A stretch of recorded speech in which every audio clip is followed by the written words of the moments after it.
Hey crafters, today is Thursday, March 10th, 2022. I have another blanket for you. It is double crochets with the occasional front post double crochet. And it's done with holding 2 strands of yarn together. Okay, so I'm going to stand up. I'm going to give you the overall picture of it. Because I used variegated yarn, the colors do not come up really well when I come out and show you an overall picture of it. They kind of get all blurred. But let's see, what do my notes say? It is 38 inches wide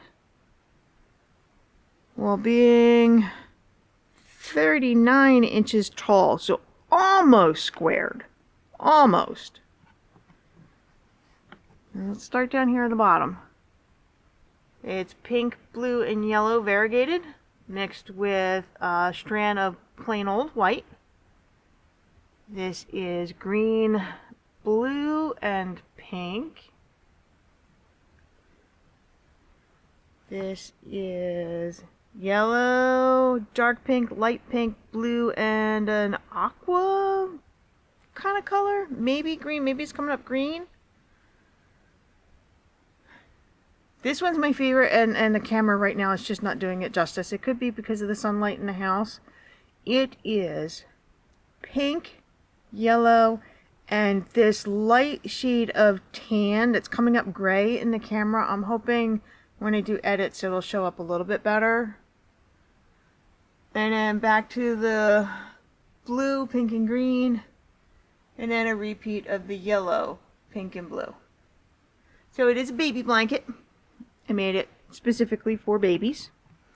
Let's see. New yarn, leftovers, new yarn, and new yarn.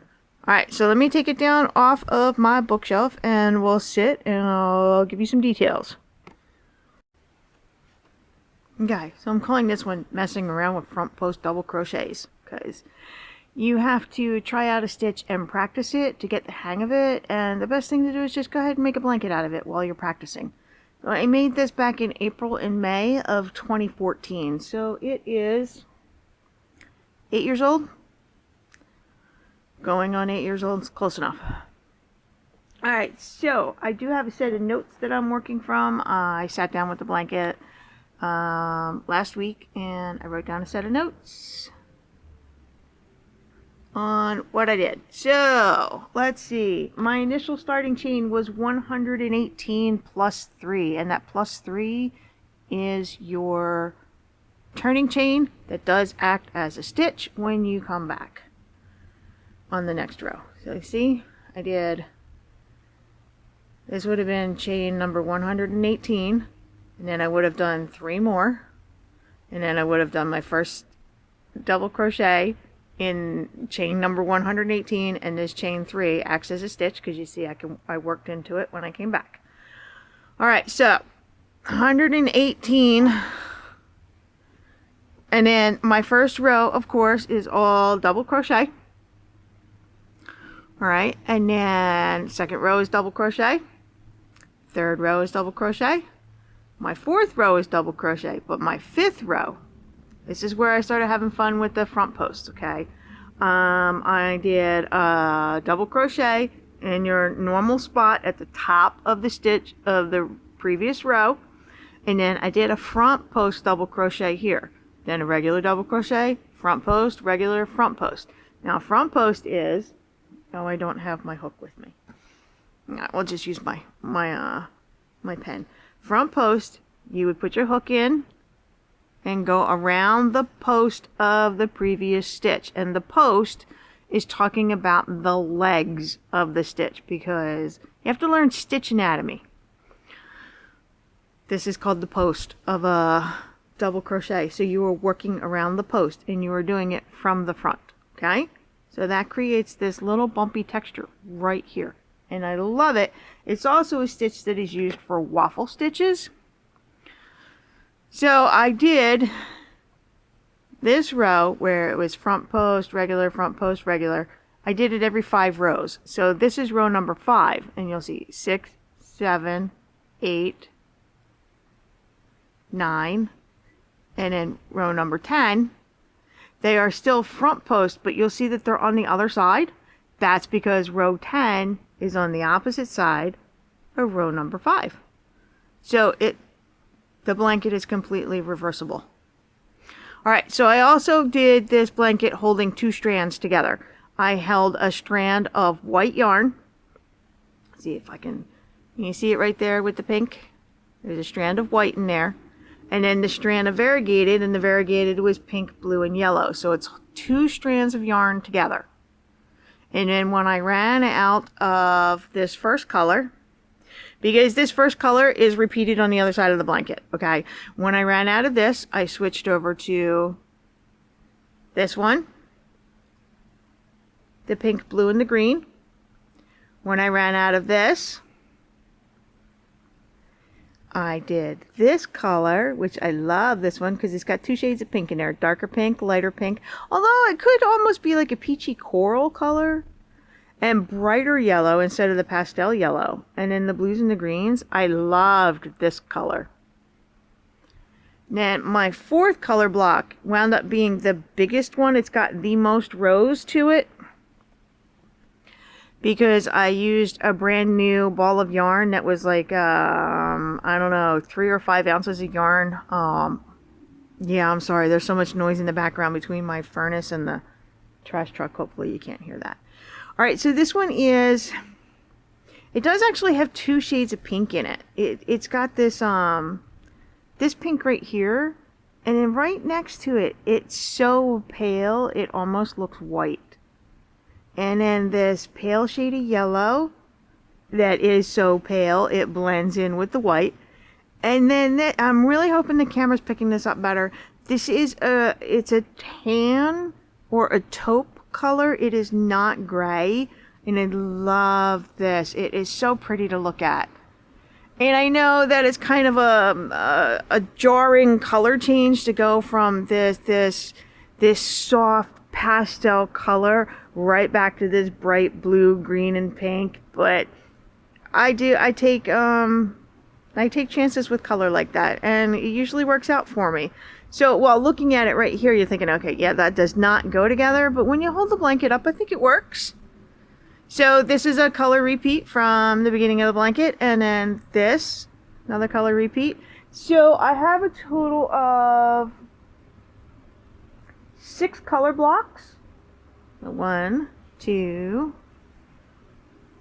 3, 4, 5, and 6, with this color being repeated and this color being repeated.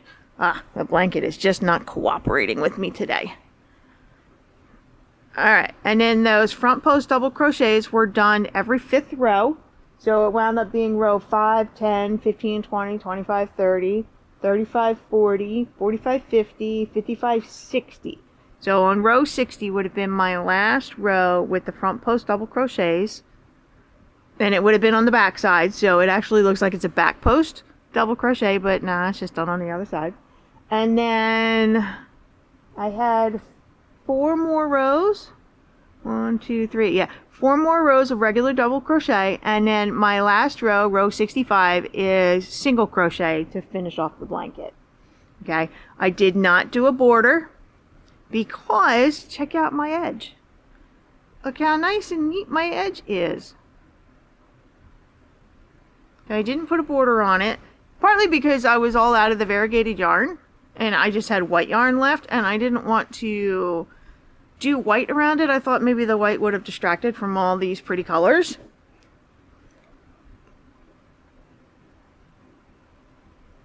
Alright, so hopefully I gave you a good overview of the blanket like this, okay? I'll give you another look. You see how the front post creates a little bit of texture? Love that.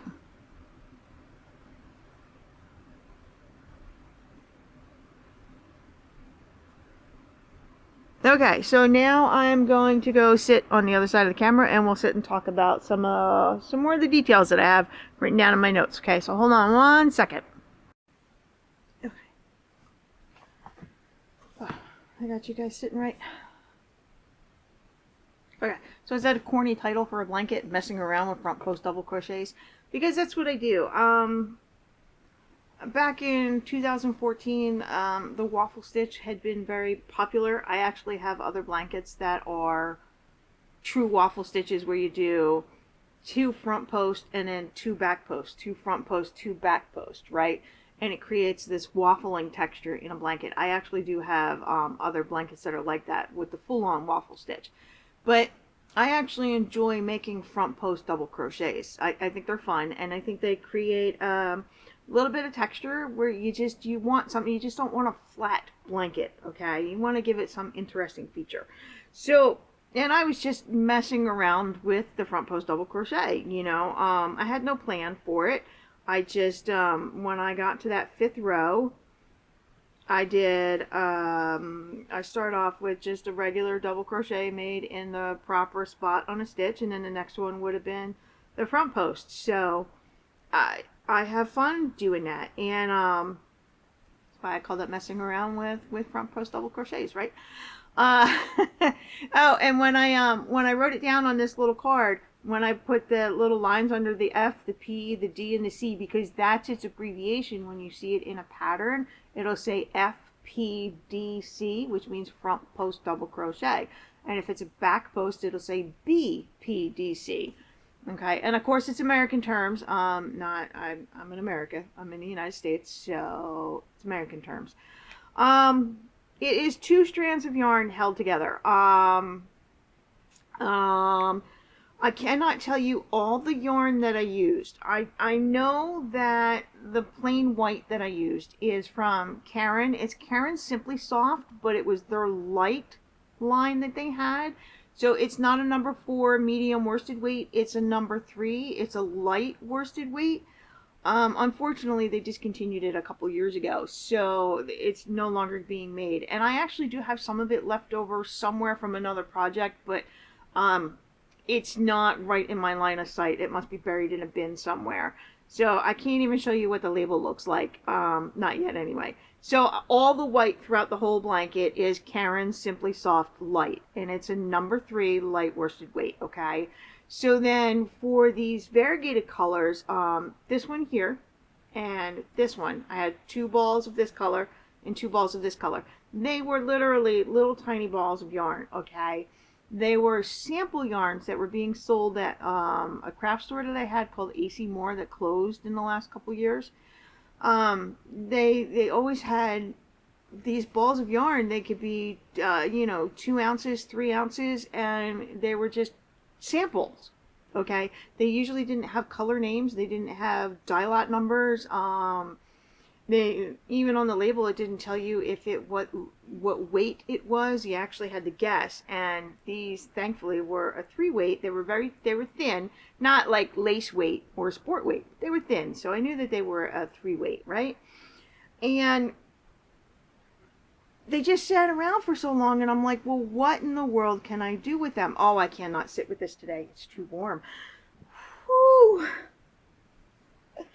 And since, when you have yarn like that, you don't really actually have a project in mind for it. So it just kind of sits around, and you don't have enough of it to do anything. And that's why I mix my colors together like that, because when you got those little balls of yarn, you really can't make too much out of it. Yeah, you can make a hat. Yeah, you can make a scarf. But you can only make so many hats and so many scarves before you get bored out of your mind, right?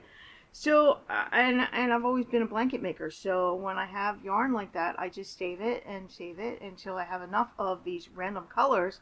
And then I put them together and I make a blanket.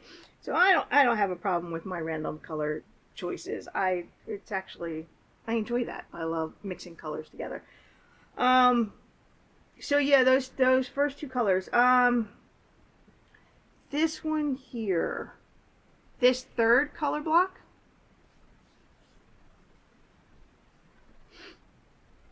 Okay. So color block number 1, I got 5, 6, 7, 8, 9 rows out of it. Color block number 2, 1, 2, 3, 4, 5, 6, 7, 8, 9, 10 rows out of it. And then this color right here, I got 1, 2, 3, 4, 5, 6, 7, 8, 9, 10. 10 rows out of it. It was leftovers from another project. Funny thing is, I make fun of scarves, but I had made a scarf for my youngest one at the time, and this is what was left over, and it was just about the same amount as these first two colors, so I threw it in the blanket, right? Now this color here in this biggest color block, it is 1, 2, 3, 4, 5, 6, 7, 8, 11, 12, 13, 14, 15, 16, 17, 18, 19, 20. Okay, so it's 20 rows, right? Which means I got twice the amount of rows that I did for the other color blocks. That means it must have been a 5 or 6 ounce ball of yarn. It was brand new yarn. I actually went to the craft store. I went to AC Moore and bought it brand new. I spent like $5 or $6 on it, even back in the day. And it should be Bernat Softy Baby. Yes, it should be Bernat Softy Baby, and it could be Princess Pebbles. I think they still make this color. So then when I was done with that, I went back to this one, and I should have gotten at least 9 or 10 rows out of it. 5, 6, 7, 8. Oh, I got 8 rows out of that. And then, yeah, so like even the yarn companies, I mean, the first time I used this color, I got 9 rows out of it, or 10. Then I only got 8 this time. 1, 2, 3, 4, 5, 6, 7, 8, and then the row of single crochets. Okay, so I absolutely love it. Holding 2 strands together. Let's see. I have a sample for you. Ready? This is Lion Brand Yarns. It's Ice Cream, their Big Scoop, and it's that gray and white color. What do they call it? Cookies and Cream. Okay? And I have a little random ball of white yarn right here, just to show you how you hold 2 strands of yarn together. Okay. Alright. So, strand number 1. Just wrap it around your hand, right? However you hold your yarn. We all hold it a little differently. And then...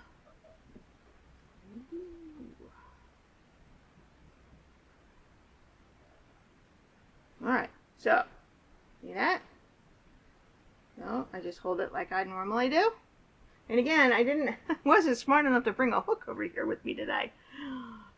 Yeah, you use your fingers, okay, right? And that's all you do. You just hold the 2 strands together. Do they get twisted as you're working with them? Yes, but it's okay. It's not a bad twist that happens with them. It's a good twist that happens with them when you hold them together like that. Okay? So you see how the colors, they wrap around each other. So then when you're doing your stitches, that's what happens when you create your double crochet. And I love holding 2 strands together. Now, for me, I wouldn't do it with thicker, bulkier yarns. I think that would be, painful for some of us who are older that have a little bit of arthritis in our hands. I think it would be a little bit too painful. No, no, kitty cat. That's my yarn. Not your yarn. Go on now. Baby bandit's trying to attack my yarn. He's my little red-headed ginger. Yeah. Okay. So I do like working with 2 strands of yarn together, but I prefer to do it with the lighter weights of yarn. Okay. So yeah, that's the kind of yarn I used. Caron Simply Soft Light, which has been unfortunately discontinued. It was a wonderful yarn to work with. I liked it. And then some Bernat Softy Baby, some leftovers, and some samples from my craft store, AC Moore. And I think this blanket is wonderful. It is the perfect size for a baby at 38 inches wide, okay, and 39 inches tall. I mean, it'll cover me shoulder to shoulder, and it goes down to just past my knees, okay? But it also creates a super soft texture with the 2 yarns together like that. Oh, I love it. I have so much fun making blankets, which is probably why I have such a hard time letting them go. I made this blanket in 2014, and I didn't have any more babies to give it to. Not my own babies, not any family babies. My family, while it got big, also got small. We didn't have anybody to give it to, so it's just been sitting around, and it's waiting for a home. I have to find a home for it. I have to finally let it go. Okay, what else do my notes say? Yeah, I did 6 color blocks. Double crochets with every 5th row being front posts. My initial chain was 118 plus 3. Because that turning chain, like I did 118 double crochets, and then you chain 3 and you turn, right? And when you turn, you skip that first double crochet because your chain 3 acts as your first stitch. So then when I got all the way down to the end of row 2, when I did my last double crochet, I did it into my chain 3, okay?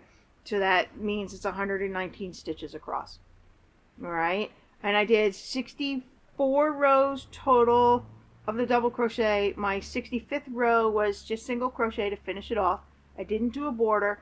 Oh, and holding 2 strands together. What size hook did I use? I don't know. I told you guys my favorite hook is the H. So what I would have done is I would have sat with my hook holding the 2 strands together.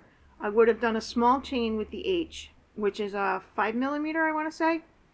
And then I also would have sat with the I, which is probably a 5.5 or a 6mm, and I would have done a chain in that to see which one felt better.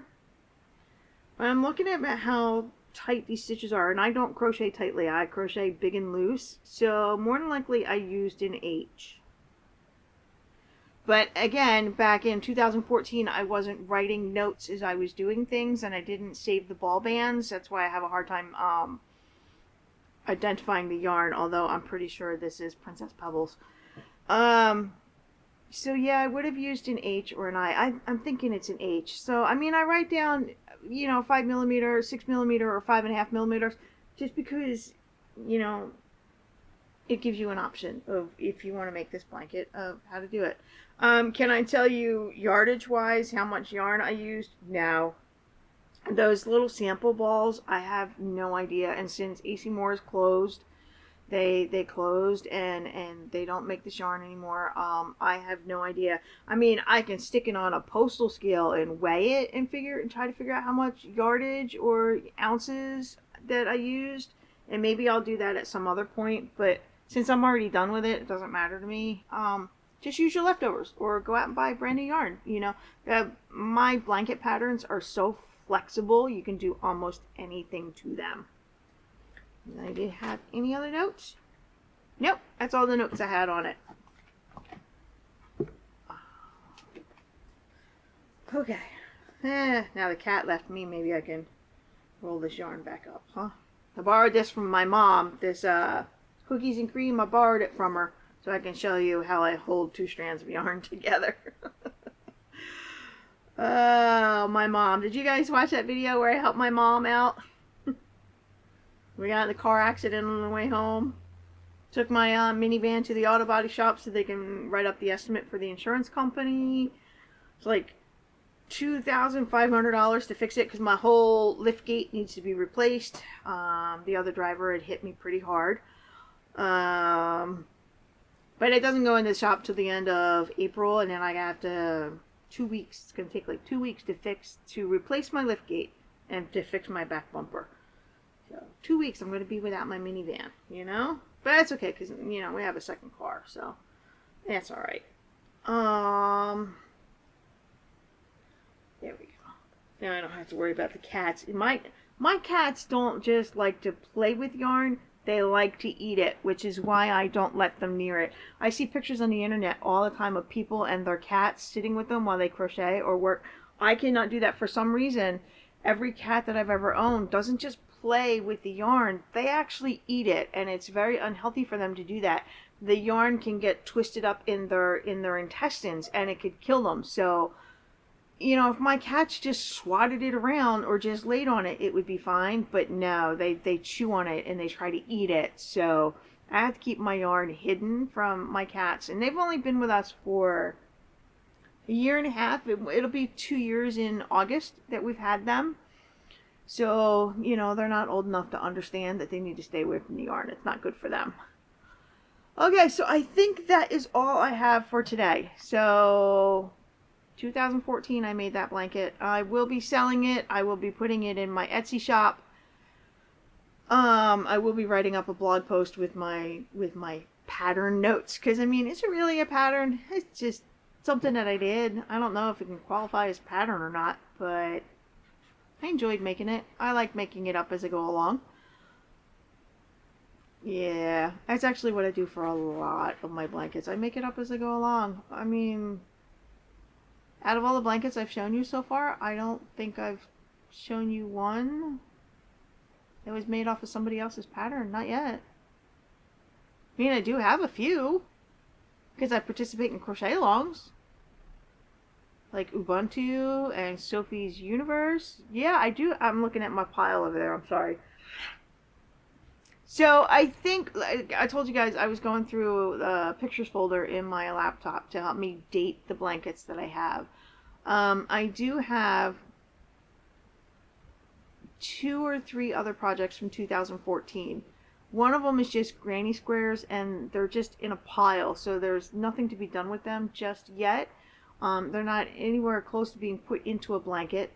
Another one I'm working on, it has a very vintage feel to it, but it's going to be almost king size by the time I'm done with it, and it's only halfway through, so there was no sense in pulling that one out and getting all the details together when it's not even finished yet, and I don't actually have time to work on it, and I'm still getting my arm back in shape for crocheting. So for my finished stuff from 2012, 2013, 2014, I have shown that to you. So the next time we see each other, I should be going through my pictures folder for 2015 and finding things that are already completed or mostly completed to pull out and show you. It's slow going because, I mean, I have a lot of projects, so I actually have to go back through a lot of notes, if I have any, and a lot of picture folders on my computer to find things that are done. And then I have to sit with my brain and say, okay, well, did I finish that one? Did I finish that one? How far along is that one? You know, oh, what bin or box or bag is it in? Is it in the house? Is it in the shed? You know? So it's a lot of work trying to get all this stuff together so it makes sense. Yeah, I think that's it for today. I can crochet. I told you I was only doing about 10 or 15 minutes a day. I can get up to half an hour a day now, but I'm not actually doing much because the blankets I'm pulling out are finished, and I had some leftovers that I was just playing around with.